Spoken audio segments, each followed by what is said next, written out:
तो देखो भाई आगे कल हमने किया था वीडियो, हमारी थोड़ी सी लास्ट में करप्ट हो गई थी है ना। तो मैंने वो कई बार रिकॉर्ड करी लेकिन वो फिर हुई नहीं। अब मैं दूसरे फोन से रिकॉर्ड कर रहा हूँ। देखो हम कर रहे थे temperature dependence, temperature dependence of resistivity and resistance. ठीक है, कंटिन्यू करते हैं टॉपिक को। फर्स्ट हम कंडक्टर का केस कर चुके थे, तो जिसने नहीं देखा है सबसे पहले तो कंडक्टर का केस देख लेना। डिस्क्रिप्शन में आपको लिंक मिल जाएगा उसका, है ना, प्लेलिस्ट का लिंक मिलेगा, वहां से जाकर के ले लेना। तो कंडक्टर कर चुके थे। सेकंड देखो, कंडक्टर में मैं बहुत काफी चीजें समझा चुका, ठीक है, जिससे आपको इसको समझने में हेल्प मिलेगी।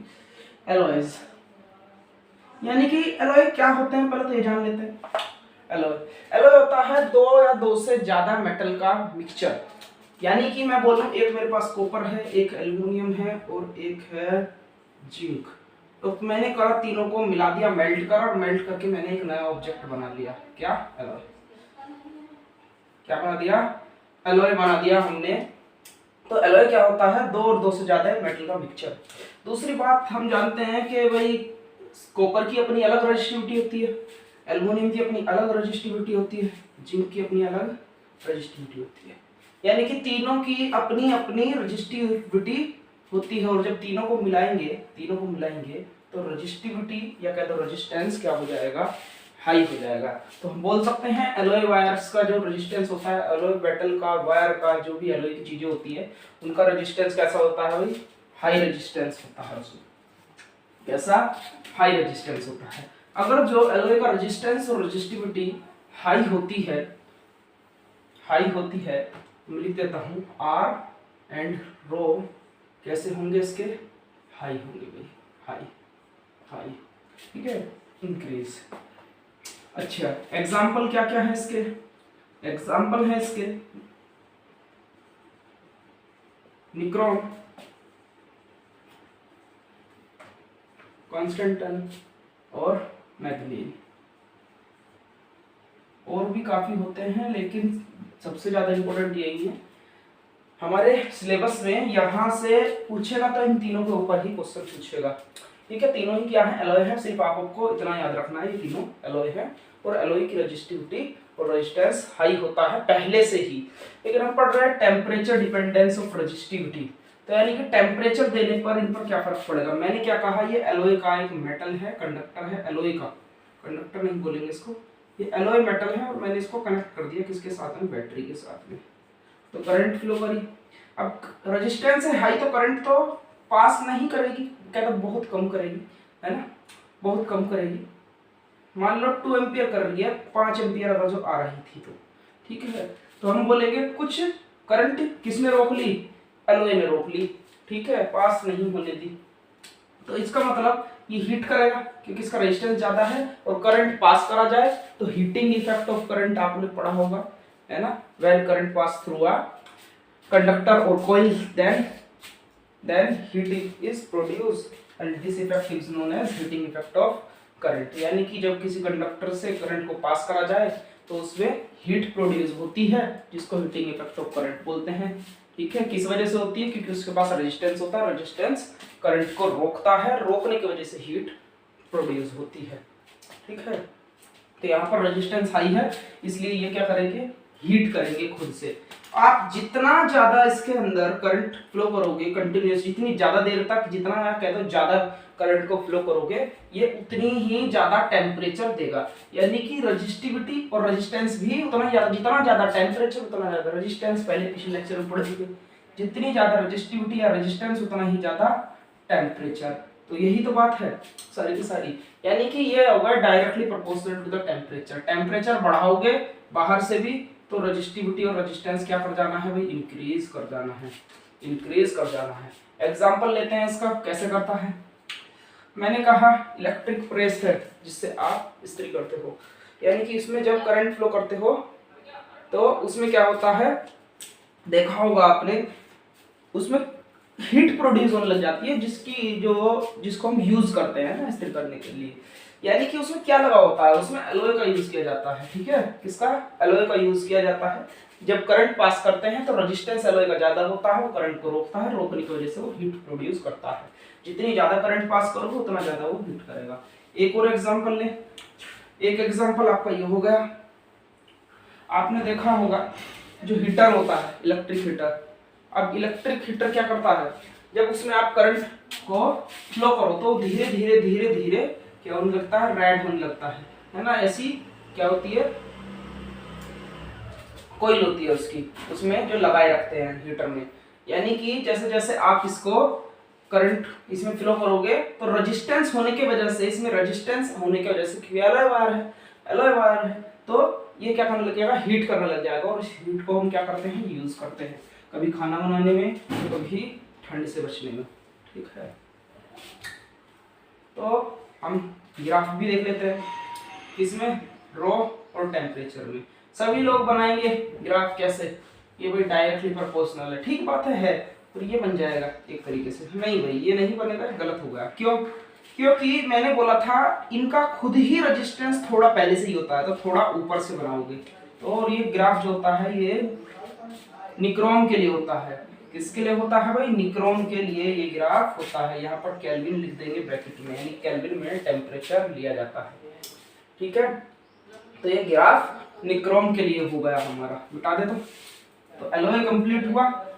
अब एक क्वेश्चन बहुत ज्यादा पूछा जाता है, क्या पूछा जाता है कि भाई connecting wire always made up of copper, है ना, यानी कि and the heating element is made up of, इससे बनते हैं हीटिंग एलिमेंट, एलॉय से बनते हैं। क्योंकि भाई एलॉय का रेजिस्टेंस हाई होता है, इसलिए उसको हम किसके लिए यूज करते हैं, हीट प्रोड्यूस करने के लिए यूज करते हैं। ठीक है, हीटिंग एलिमेंट जितने भी हैं इसलिए हम उसको क्या यूज करते हैं, उसके अंदर एलॉय का यूज करते हैं। लेकिन अगर जो मैं बात करूं कनेक्टिंग वायर, यानी कि हमारे घर का जो सर्किट होता है उसके अंदर कॉपर यूज किया जाता है, कनेक्टिंग वायर जिसमें करंट पास करनी होती है। ठीक है, यानी कि उसके अंदर हम लोग किसका यूज करते हैं, कॉपर का यूज करते हैं, क्योंकि कॉपर में रेजिस्टेंस कम होता है, रेजिस्टेंस कम होने की वजह से करंट ज्यादा तेजी से फ्लो करती है। ठीक है, समझ गए थे बात को। नेक्स्ट आता है थर्ड, दो कर लिए हम लोगों ने, सेमीकंडक्टर। तो सेमीकंडक्टर पहले तो मैं बता दूं, मैं समझाने की वजह से आपको पूरी कोशिश करूंगा इसको। ठीक है, कि ये 3 डेज का टॉपिक है, 3 से 4 दिन आपका ले जाता है ये।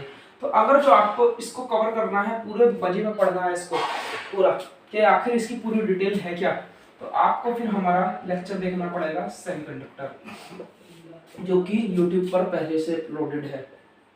ठीक है, प्लेलिस्ट में जाओगे तो इलेक्ट्रॉनिक डिवाइसेस या फिर सेमीकंडक्टर के नाम से आपको ये चैप्टर मिल जाएगा, क्योंकि दोनों ही बातें सेम है। इलेक्ट्रॉनिक डिवाइस की क्या होती है, सेमीकंडक्टर होता है। ठीक है, तो वहां से इसको कर लेंगे अगर जो आपको फुल डिटेल जाननी है। अभी मैं यहाँ पर जितनी आपको जरूरत है, और सेमीकंडक्टर जो है वो मैं अभी भी चलाऊंगा आगे, वहां तो मैंने शॉर्ट में डाला हुआ है, इनके टॉपिक वाइज इंपॉर्टेंट टॉपिक को एक्सप्लेन किया हुआ है। लेकिन अब जैसे हम पूरा सिलेबस कर रहे हैं तो पूरा ही सिलेबस करेंगे आगे ऐसे ही। ठीक है, सेमीकंडक्टर जब आएगा, हम कर रहे हैं temperature dependence of resistivity and resistance, किसके लिए, सेमीकंडक्टर के लिए। तो सेमीकंडक्टर का एग्जांपल पहले लिख लेते हैं, ये होता है जर्मेनियम और सिलिकॉन। ठीक है, और भी होते हैं इसके एग्जांपल, लेकिन हमारी 12th क्लास के अंदर ये 2 एग्जांपल ही यूज किए जाते हैं, इन्हीं के बेसिस पर क्वेश्चन आते हैं। ठीक है, तो जर्मेनियम और सिलिकॉन, तो इसके अंदर क्या होता है, देखो भाई इसके अंदर बनते हैं कोवेलेंट बॉन्ड। क्या, कोवेलेंट बॉन्ड, किस किस के बीच में, जर्मेनियम और जर्मेनियम। अगर जो क्रिस्टल जर्मेनियम का होगा तो पूरा क्रिस्टल जर्मेनियम का ही होगा, किसका, जर्मेनियम का ही होगा पूरा क्रिस्टल। मैं थोड़ा सा बना देता हूं जर्मेनियम का। ठीक है, जर्मेनियम के पास 4 इलेक्ट्रॉन होते हैं आउटर मोस्ट सेल में, मैंने दिखा दिए 4 इलेक्ट्रॉन आउटर मोस्ट सेल में, ये रहे 4 इलेक्ट्रॉन आउटर मोस्ट सेल में, ये रहे 4 इलेक्ट्रॉन आउटर मोस्ट सेल में। ठीक है, आउटर मोस्ट सेल में 4 इलेक्ट्रॉन। अब ये क्या करेंगे, चारों इलेक्ट्रॉन आपने केमिस्ट्री में पढ़ा होगा, ये बनाएंगे कोवेलेंट बॉन्ड। क्या बनाएंगे, ये बनाएंगे कोवेलेंट बॉन्ड, ये बनाएंगे कोवेलेंट बॉन्ड, ठीक है, और ये इसके साथ भी बनाएगा इसी तरीके से, ठीक है, आपस में सभी कोवेलेंट बॉन्ड बनाएंगे इस तरीके से, ठीक है। यानी कि जब सब कोवेलेंट बॉन्ड बनाएंगे इस तरीके से पूरा क्रिस्टल कंप्लीट होता है जनरली, अगर मैं आपको बताऊं इस तरीके से ऐसे बनाते हैं, देखो कोवेलेंट बॉन्ड, देखो ऐसे, ये इसके साथ कोवेलेंट बॉन्डिंग करेगा, ये इसके साथ कोवेलेंट बॉन्डिंग करेगा, ये इसके साथ कोवेलेंट बॉन्डिंग करेगा, इस तरह से नीचे भी होगा तो नीचे भी करेगा। तो इस तरीके से मैं एक दिखा रहा हूँ एटम पूरी तरीके से, इस तरीके से कोवेलेंट बॉन्डिंग होगी, यानी कि कोवेलेंट बॉन्ड बनते हैं। और एक डोपिंग कराई जाती है अलग एटम की, किस तरीके से, जैसे मैं जर्मेनियम की जगह पर पूरा क्रिस्टल है तो As ले, तो As के पास होते हैं 5 इलेक्ट्रॉन आउटर मोस्ट शेल में, चारों तरफ इसके होगा जर्मेनियम जर्मेनियम, ठीक है। जर्मेनियम के पास 4 इलेक्ट्रॉन होते हैं जो 4 ही शेयर कर पाएंगे इस तरीके से, क्या 4 ही शेयरिंग कर पाएंगे, 4 ही शेयरिंग कर पाएंगे, लेकिन ये वाला जो इलेक्ट्रॉन है ये रह जाएगा भाई फ्री, और ये क्या करेगा पूरे क्रिस्टल के अंदर घूमता है फ्रीली। और जब ये घूमता घूमता किस तरीके से, ये भी बात आपको वहीं पता लगा देंगे सेमीकंडक्टर जब चलेगा। अभी फिलहाल इतना ध्यान रखो, ये घूमता है जिसकी वजह से करंट प्रोड्यूस होती है। अगर जो हम इस केस में टेम्परेचर देंगे, टेम्परेचर प्रोवाइड कराएंगे, तो कोवेलेंट बॉन्ड आपको पता होगा, कोवेलेंट बॉन्ड टेम्परेचर देने पर ब्रेक होने लगते हैं। जब कोवेलेंट बॉन्ड ब्रेक होंगे तो ये भी इलेक्ट्रॉन, ये जो इलेक्ट्रॉन थे जर्मेनियम के भी, ये सभी इलेक्ट्रॉन भी क्या होने लगेंगे, फ्रीली मूव करने लगेंगे और करंट बढ़ जाएगी। यानी कि अब की बार टेम्परेचर के डायरेक्टली प्रोपोर्शनल हो गया रेजिस्टेंस, टेम्परेचर के इनवर्सली प्रोपोर्शनल हो गया रेजिस्टेंस। क्योंकि हमने देखा जब आप हीट दोगे तो कोवेलेंट बॉन्ड हो जाएंगे ब्रेक, और कोवेलेंट बॉन्ड ब्रेक होने की वजह से क्या होगी, करंट ज्यादा मिलेगी, क्या मिलेगी, ज्यादा मिलेगी, जिस वजह से रेजिस्टेंस के हो गया ये इनवर्सली प्रोपोर्शनल, करंट ज्यादा तो रेजिस्टेंस कम, और रेजिस्टिविटी भी कम। तो समझ गए इस बात को।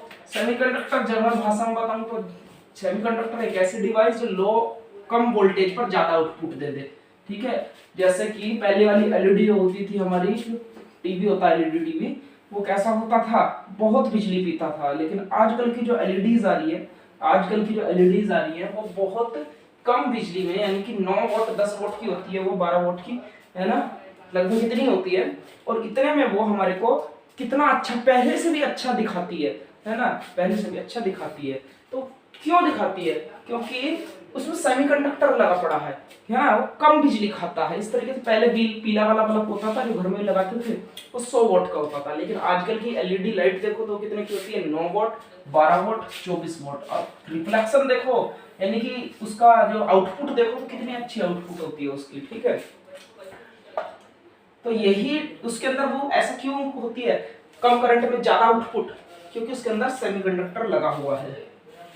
ये रो है और ये टेम्परेचर। मैं ग्राफ बनाना चाहता हूँ सेमीकंडक्टर के लिए रो और टेम्परेचर, तो ग्राफ आएगा डिक्रीजिंग, क्योंकि रेजिस्टिविटी और resistance inversely proportional to the temperature. Temperature बढ़ाने पर रेजिस्टेंस घटेगा, इस बार क्या करेगा, घटेगा, उल्टा होगा पहले दो केसेस का, ठीक है। तो मैंने बताया था डिक्रीजिंग ग्राफ कई तरह के होते हैं, ये भी होता है एक, ये भी होता है। ये इक्वेशंस के केस में बनाते हैं, ये जर्नली बनता है, और ये बॉडीज के लिए बनता है, बॉडीज के लिए। जैसे सेमीकंडक्टर जर्मेनियम का भी होता है, सिलिकॉन का भी होता है, तो अलग अलग हो गए है ना। ये क्या है, दोनों एक क्या है, इलेक्ट्रिकल इक्विपमेंट है, सिलिकॉन का जो सेमीकंडक्टर और जर्मेनियम का। अगर हमें बढ़िया की बात करें, सबसे बढ़िया सिलिकॉन का होता है, क्योंकि इसमें लीकेज करंट बहुत कम होती है, ठीक है। ये बात भी डिटेल में आप वहीं पढ़ लेना, ठीक है।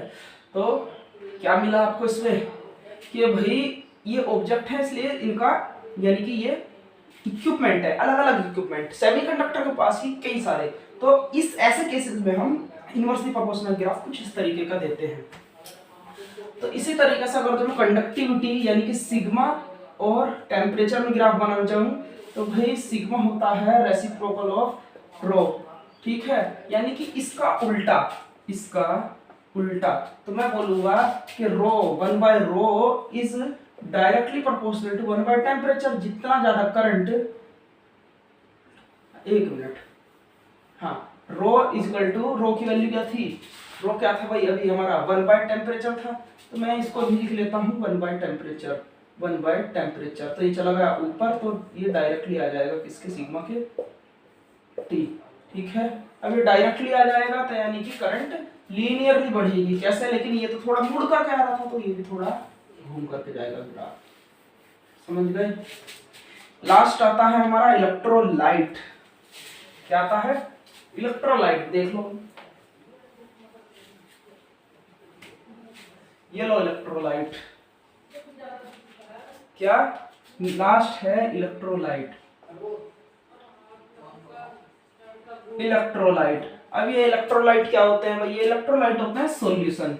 क्या? सॉल्यूशन। एग्जांपल में लिखूं मैं H2SO4 है ना, CuSO4 NaCl है ना, अभी तक ठीक है।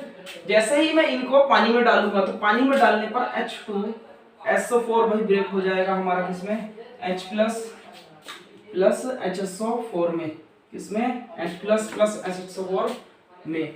ये रिवर्सिबल रिएक्शन भी हो जाती है। तो NaCl को अगर मैं बोलूं तो ये ब्रेक होगा भाई हमारा Na+Cl नेगेटिव, Na+Cl नेगेटिव। अगर जो मैं बात करूं, लो एग्जांपल लेते हैं, मैंने इसमें भर दिया वाटर। अब वाटर डालने के बाद मैंने क्या करा, एक तार यहाँ डाला, एक तार यहाँ डाला। डालने के बाद यहाँ से मैंने इसमें बैटरी लगाई हुई है। क्या? बैटरी। और यहाँ लगा दिया मैंने इसमें एक बल्ब। क्या? बल्ब कर रहा है हल्का ग्लो अभी, क्योंकि पानी में इलेक्ट्रिसिटी पास होती है लेकिन बहुत कम होती है। कैसी होती है? बहुत कम। लेकिन अगर तुम इसको डायरेक्ट कनेक्ट कर दूं तो बहुत पूरी तेजी से जलेगा। ठीक है, पूरी तेजी से ये ग्लो करेगा। अब इसके में मैंने क्या करा कि मैंने डाला इसमें NaCl या क्या तो H2SO4। जब NaCl डालोगे तो वो हो जाएगा ब्रेक Na++Cl नेगेटिव में। और ये जो Na+ और Cl नेगेटिव है ये क्या करेंगे? इसमें फ्रीली मूव करेंगे। क्या करेंगे? फ्रीली मूव करेंगे। ठीक है, जिसके वजह से फ्री इलेक्ट्रॉन की तरह वर्क करेंगे। एक तरीके से जब फ्री इलेक्ट्रॉन की तरह वर्क करेंगे तो क्या होगी? करंट पास होने लगेगी, क्योंकि अब इसके पास आ गए फ्री इलेक्ट्रॉन। ये तेजी से ग्लो करेगा। और मिला दो NaCl और तेजी से ग्लो करेगा। आप घर पर भी इस एक्सपेरिमेंट को कर सकते हो। अब अगर जो मैं बात करूं कि अगर जो मैं इसको टेम्परेचर दूं, हम टेम्परेचर के लिए पढ़ रहे हैं, टेम्परेचर दिया जाए तो टेम्परेचर देने पे आपने देखा होगा जब आप ऑयल को गर्म करते हो किसी कंटेनर में, ऑयल को गर्म करते हो खाना बनाने के लिए, तो वो थिन होता चला जाता है, यानी कि वो पतला होता चला जाता है। ठीक है, पतला होता चला जाता है और उसकी थिकनेस जो है वो कम होती चली जाती है। 1 मिनट हो गया।